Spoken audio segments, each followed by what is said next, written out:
नमस्ते योगीज, कैसे हैं आप सब। आशा करती हूँ कि आप सब स्वस्थ हैं और सुरक्षित हैं। तो आज हम ऐसे ही स्वस्थ और सुरक्षित बने रहें, उसके लिए कुछ ऐसे योगासन का अभ्यास करने वाले हैं जो हमारी फेफड़ों की कार्य क्षमता को बढ़ाएगा और हमारी बॉडी में कंप्लीट ऑक्सीजन की आपूर्ति करने में हमारी मदद करेंगे। तो जैसे कि हम सब जानते हैं कि आजकल जो कोरोना की महामारी चल रही है, जिसकी दौरान सबसे ज्यादा इफेक्ट हमारे फेफड़ों के ऊपर आ रहा है। कोरोना का जो संक्रमण है, कोरोना का जो वायरस है, वो सबसे ज्यादा हमारे फेफड़ों को तकलीफ पहुंचाता है, नुकसान पहुंचाता है, और जिस वजह से हम अपनी बॉडी में ऑक्सीजन की आपूर्ति नहीं कर पा रहे हैं। तो ऐसे कौन से आसन हैं जो आपके बॉडी में ऑक्सीजन की आपूर्ति करने में और आपके फेफड़ों की कार्य क्षमता बढ़ाने में आपकी मदद कर सकते हैं। आज मैं सारे आसनों को आपको बताऊंगी। तो आपको इस आसनों का अभ्यास इसी सीक्वेंस में करना है। ये आसनों का अभ्यास हर कोई कर सकता है। अगर आप कोरोना पेशेंट है, कोरोना का संक्रमण आपको हो चुका है, तभी आप इस आसनों का अभ्यास कर सकते हैं। आप चाहे तो जमीन पर बैठ कर भी कर सकते हैं, चाहे तो बेड के ऊपर बैठकर भी इस आसनों का अभ्यास कर सकते हैं। और खासतौर पे जो लोग होम क्वारंटाइन हुए हैं, वो लोग भी इस आसनों का अभ्यास कर सकते हैं और जल्द से जल्द अपनी रिकवरी कर सकते हैं। तो चलिए शुरू करते हैं उन आसनों का अभ्यास। आज हम आसनों के साथ साथ एक प्राणायाम और लास्ट में शवासन में डीप ब्रीथिंग का अभ्यास भी करेंगे। तो वीडियो को अंत तक जरूर देखिए। तो सबसे पहले हम शुरू करते हैं आसन। तो आसन में सबसे पहले हम वज्रासन में बैठकर कुछ स्ट्रेचिंग करेंगे जो हमारी लंग्स की कार्यक्षमता को बढ़ाने में बहुत ही हेल्पफुल है। तो आइए शुरू करते हैं। पहले वज्रासन में बैठ जाएंगे। वज्रासन में बैठने के लिए इस तरह से घुटने के बल बैठ जाए, दोनों पैरों को जोड़ ले और अपने दोनों पैरों के अंगूठों को भी मिला ले, और जो हील के ऊपर जगह पड़ती है वहां पर आपको बैठना है इस तरह से। फिर सांस को भरते हुए दोनों हाथों को ऊपर की ओर उठाए और दोनों हाथों के फिंगर्स को लॉक कर ले और फिर हाथों के फिंगर्स को इसे पलट दे। सांस भरे और मैक्सिमम ऊपर की ओर अपनी बॉडी को स्ट्रेच करते जाए। और यहाँ पर आपको 3 ब्रीथिंग तक होल्ड करना है। आपको महसूस करोगे कि आपका पूरा बॉडी जो है ऊपर की ओर स्ट्रेच हुआ है। तो ये आपके लंग्स की जितनी भी रक्तवाहिनियां हैं उसको भी ऊपर की ओर पूरी तरह से स्ट्रेच कर रहा है, और इससे ही आपकी लंग्स की कैपेसिटी भी बढ़ने वाली है। तो 3 ब्रीथिंग तक इसको होल्ड कीजिए और उसके बाद इसको रिलीज कीजिए। और अभी हम दूसरा स्ट्रेचिंग करने जा रहे हैं, जिसके लिए आपके हाथों के फिंगर्स को ऐसे लॉक करके फिर हाथों को जितना हो सकता है पीछे की साइड आपको स्ट्रेच करना है। ऐसे पहले पोजीशन लीजिए, फिर सांस को भरें और चेस्ट को ओपन करते जाए, शोल्डर को ओपन करते जाए, और जितना हो सके आप अपने हाथों के फिंगर्स से लॉक करते हुए उसको पीछे की ओर स्ट्रेच करने की कोशिश कीजिए। देखिए, आप महसूस कर पा रहे होंगे कि आपके जो चेस्ट है, आपके लंग्स है, उसकी सारी वेन्स है जो वो खींच रही है, तो वो अच्छे से उसकी कैपेसिटी बढ़ाएंगे। अगर आप ऐसे नहीं कर पाते हो तो आप अपने हाथों को खोल दीजिए और इस तरह से पोजीशन ले ले और हाथों को पीछे की ओर ऐसे पुश करने की कोशिश कीजिए। ये भी उससे थोड़ा कम बेनिफिट देगा, लेकिन बेनिफिट जरूर देगा। अब इस तरह से आप स्ट्रेचिंग कर सकते हैं, अपने चेस्ट को ओपन कर सकते हैं, और यहाँ पर भी आपको 3 ब्रीथिंग तक इसको होल्ड करना है। इस तरह से जितना हो सके हाथों को पीछे की ओर ले जाए और हाथों को मिलाने की कोशिश कीजिए। जबकि आपके हाथ मिल नहीं पाएंगे, लेकिन कोशिश ऐसे होनी चाहिए आपकी कि आपके हाथ मिल जाए। तो इस तरह से आप स्ट्रेचिंग करना है और फिर सांस को छोड़ते हुए उसका रिवर्स स्ट्रेचिंग करना है। इस तरह से जितना हो सके अपने हाथों को पीछे की ओर ले जाए और इसे रिवर्स स्ट्रेचिंग कीजिए और फिर रिलैक्स। अब इसके बाद हम करेंगे वक्रासन यानी कि स्पाइनल ट्विस्टिंग, जिसके लिए एक पैर आपका पूरी तरह से ऐसे मुड़ा हुआ होगा और दूसरा पैर ऐसे पैर का पंजा जमीन के ऊपर रखेगा और अपना घुटना ऐसे खड़ा रहेगा। अभी जो पैर ऊपर है उसका अपोजिट हैंड ऊपर उठाएंगे, सांस को भरेंगे और सांस को छोड़ते हुए पीछे की ओर अपने बॉडी को ट्विस्ट करें और जो घुटना ऊपर है उसको एल्बो से प्रेस करके रखें और बॉडी को जितना आप जा सकते हैं उतना पीछे की ओर स्ट्रेच कर दें।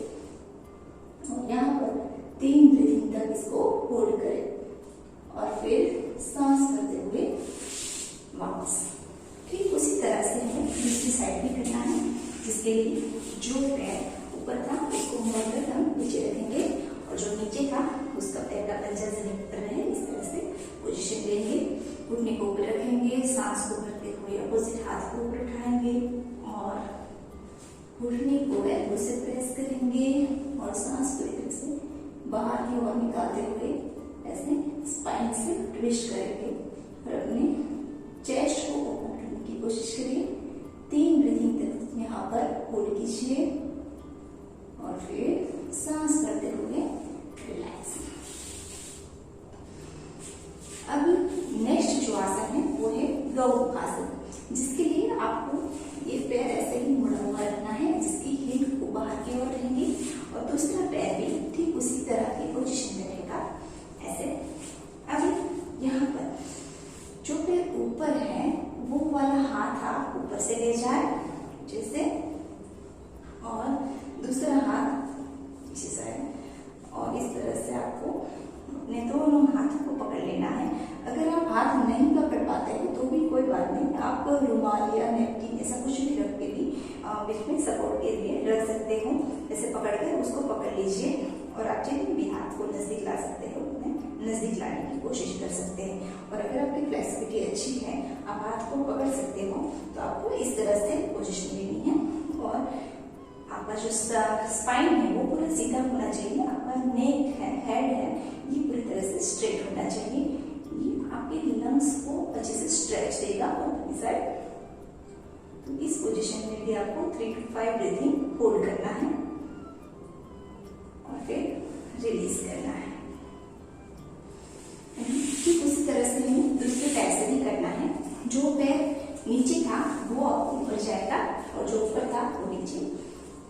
और ध्यान ये रखना है कि आपका जो पैर ऊपर है वो वाला हाथ ऊपर की ओर से जाना चाहिए ऐसे। अभी मेरा लेफ्ट पैर ऊपर है तो मैं लेफ्ट हाथ को ऊपर से जाने दूंगी और राइट हैंड को नीचे की ओर से, और फिर हाथों को इसे पकड़ ले और स्पाइन को, हेड को पूरी तरह से सीधा रखे। 3 to 5 ब्रीथ यहाँ पर रुके, होल्ड कीजिए इस आसन को और फिर रिलीज कीजिए। ये था गौ आसन जो आपकी लंग्स को पूरी तरह से स्ट्रेचिंग देगा, अच्छे से इसको मसाज देगा, आपके सारे वेन्स ओपन करेगा। अब हम करेंगे कैमल पोज। तो कैमल पोज करने के लिए हम इस तरह से घुटनों के बल बैठ जाएंगे। दोनों पैरों के बीच शोल्डर लेवल जितना डिस्टेंस होगा, दोनों पैर के पंजे इस तरह से जमीन के ऊपर लगे हुए होंगे। अभी दोनों हाथों से हम अपनी लोअर स्पाइन के ऊपर रखेंगे और यहाँ पर सांस को भरते हुए अपने चेस्ट को ओपन कीजिए, शोल्डर को ओपन कीजिए और हेड को पीछे की साइड ड्रॉप करते जाए। सांस भरिए और जितना हो सकता है हाथों से अपने पेल्विक पोस्चर को आगे की ओर पुश कीजिए, शोल्डर चेस्ट ओपन करते जाए और 3 to 5 ब्रीथ तक यहाँ पर आप होल्ड कीजिए और चेस्ट को मैक्सिमम ओपन करते रहें और फिर सांस छोड़ते हुए हम ऊपर की ओर उठेंगे और यहाँ से हम करेंगे एक रिलैक्सेशन पोज जो है शशांक आसन, जिसके लिए हम दोनों पैरों को थोड़ा और ओपन कर देंगे इस तरह से और फिर सांस को ऊपर करेंगे, सांस को करेंगे, हाथ को ऊपर की ओर उठाए और सांस को छोड़ते हुए हम धीरे धीरे से इसे नीचे की ओर जाए। स्पाइन को आगे की ओर स्ट्रेच करेंगे ताकि कैमल पोज से हमारे बॉडी में, हमारी स्पाइन में जो भी खिंचाव तनाव हुआ था वो दूर हो जाए।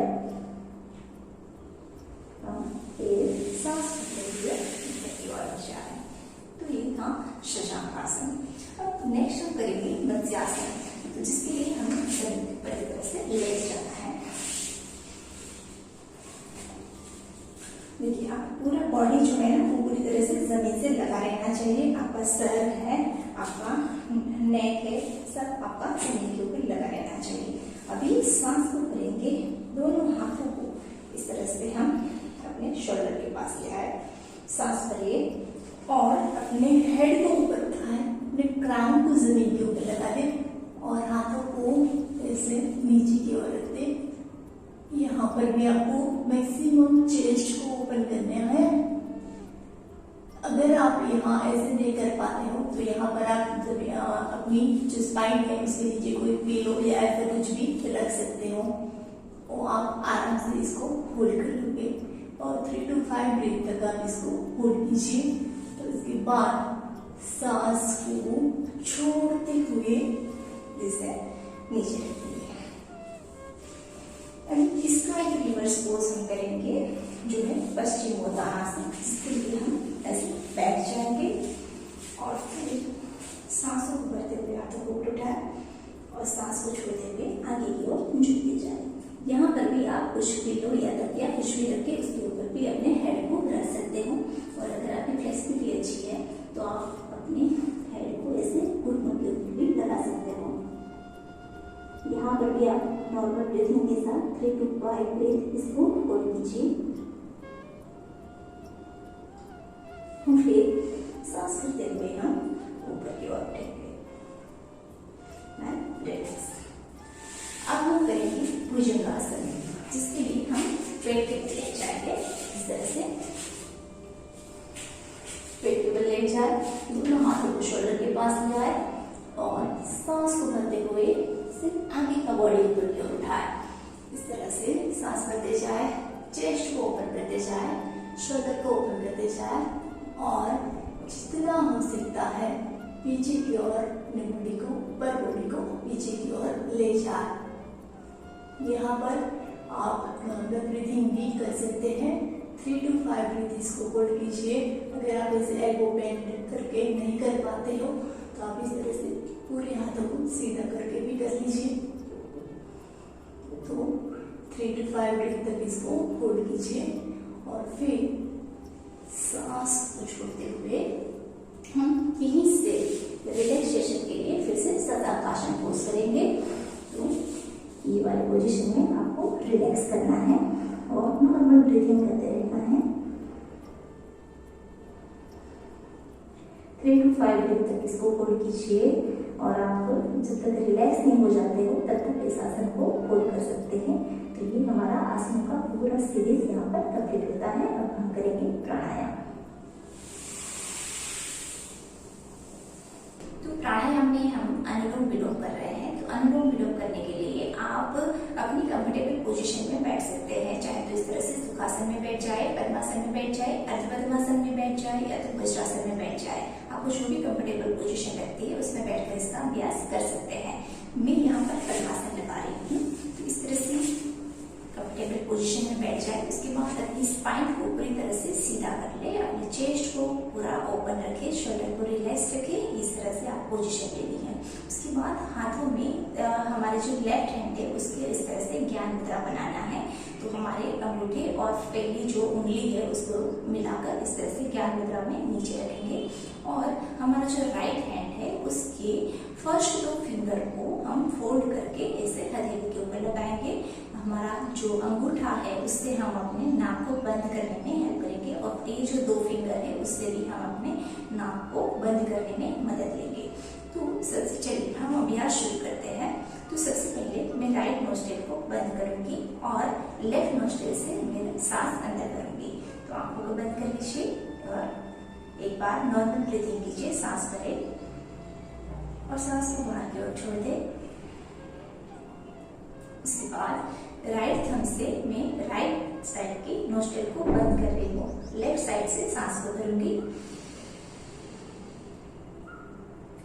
दोनों उंगलियों से लेफ्ट नोस्ट्रिल को भी बंद कर दूंगी और फिर राइट साइड से सांस को हम बाहर निकालेंगे। राइट ओर से राइट से हम सांस भरेंगे। अंगूठे से राइट नोस्ट्रिल को बंद करेंगे और लेफ्ट साइड से सांस को बाहर की ओर निकालेंगे।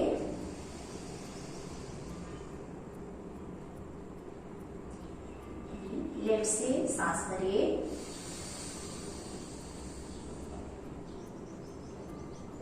लेफ्ट नोस्ट्रिल को बंद करेंगे। राइट से सांस को बाहर की ओर निकाले।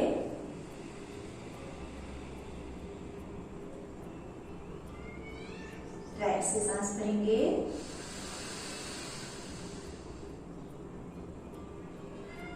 अंगूठे से बंद करके लेफ्ट से सांस को बाहर की ओर छोड़िए।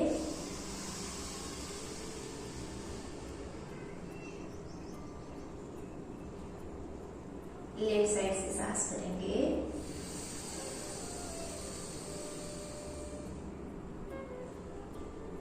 लेफ्ट नोस्ट्रिल को बंद करेंगे और राइट से सांस को बाहर की ओर निकालें।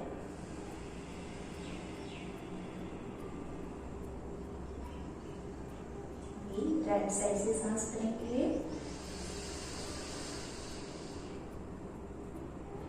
राइट नोस्ट्रिल को बंद करें और लेफ्ट ओर से सांस बाहर की ओर निकालें।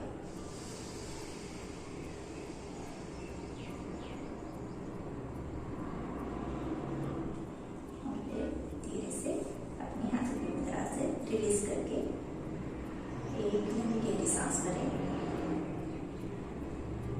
और सांस को बाहर की ओर छोड़ दें।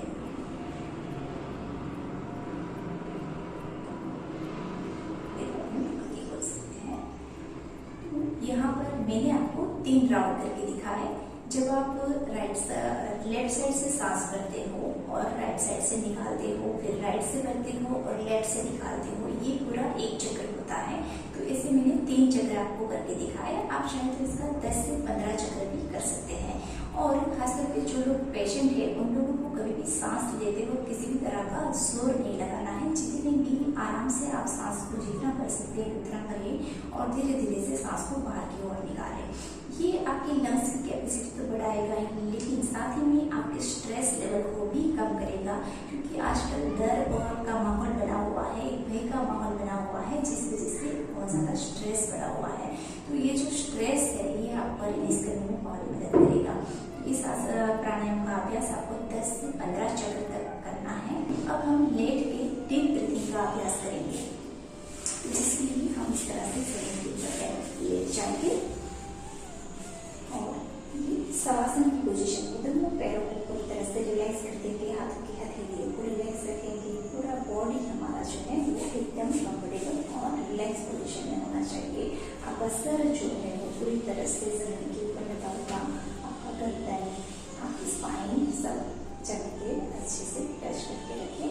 और फिर यहाँ पर एक बार आपको सांस को बाहर की ओर निकाल देना है पूरी तरह से। जब भी आप सांस निकालते हो तो ये सब फीलिंग कीजिए कि आपके हेड से लेकर पैर तक सांस बाहर की ओर निकल रही है। और फिर पैरों के ऊपर ध्यान देते हुए अपनी सांसों को भरने की कोशिश कीजिए। पैरों के पंजों के ऊपर ध्यान ले जाए, सांस भरे। धीरे धीरे से अपने पूरे बॉडी के ऊपर की ओर आते हुए इस तरह से पूरे बॉडी को सांस भर ले।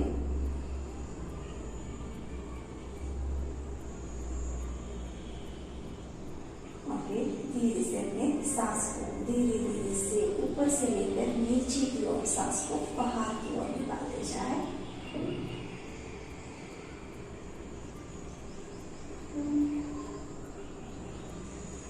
सांस भरेंगे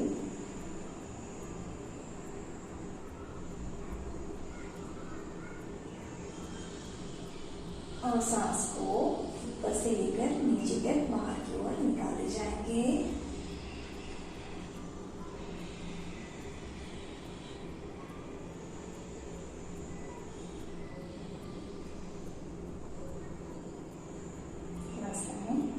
सांस भरेंगे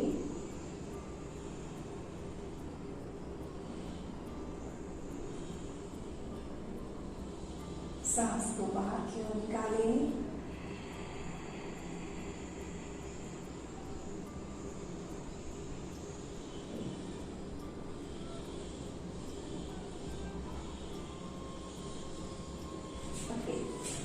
एक साइड टर्न होकर अपनी जगह पर बैठ सकते हैं। मैंने यहाँ पर ये डीप ब्रीथिंग का जो अभ्यास है वो आपको 3 बार करके दिखाया है। आप इसको भी 10 से 15 बार दोहरा सकते हैं और ये आपके रिलैक्सेशन को और भी अच्छे से बढ़ाएगा। और जितना आप डीप ब्रीथिंग करोगे उतनी ही आपकी लंग्स की कैपेसिटी भी और भी बढ़ती जाएगी। तो दोस्तों, आज हमने जितने भी आसन किए हैं, ये सारे आसन आपकी बॉडी में ऑक्सीजन की आपूर्ति करने के लिए बहुत ही इफेक्टिव आसन है। क्योंकि ये सारे आसन आपकी लंग्स की कैपेसिटी को बढ़ाएगा और लंग्स अगर आपके अच्छे से वर्क करेंगे तो ऑक्सीजन लेने में आपको कभी कोई प्रॉब्लम नहीं होगी। और अगर जो लोग खासतौर पे होम क्वारंटाइन है या कोरोना पेशेंट है, उन लोगों को ये आसनों का अभ्यास इसी सीक्वेंस में दिन में 2 बार करना है, जिससे वो जल्द से जल्द रिकवर हो पाएंगे, क्योंकि लंग्स की कैपेसिटी बढ़ जाएगी। लंग्स का स्ट्रेचिंग इस तरह से होगा तो वो अच्छे से ब्रीथिंग कर पाएंगे और ऑक्सीजन की आपूर्ति कर पाएंगे। तो आशा करती हूँ कि आज की ये जो वीडियो है आपको अच्छी लगी होगी, तो अपने दोस्तों के साथ शेयर जरूर कीजिए और मेरे वीडियो को एक बार लाइक कीजिए, कमेंट कीजिए और चैनल को सब्सक्राइब करना ना भूलें। Thank you.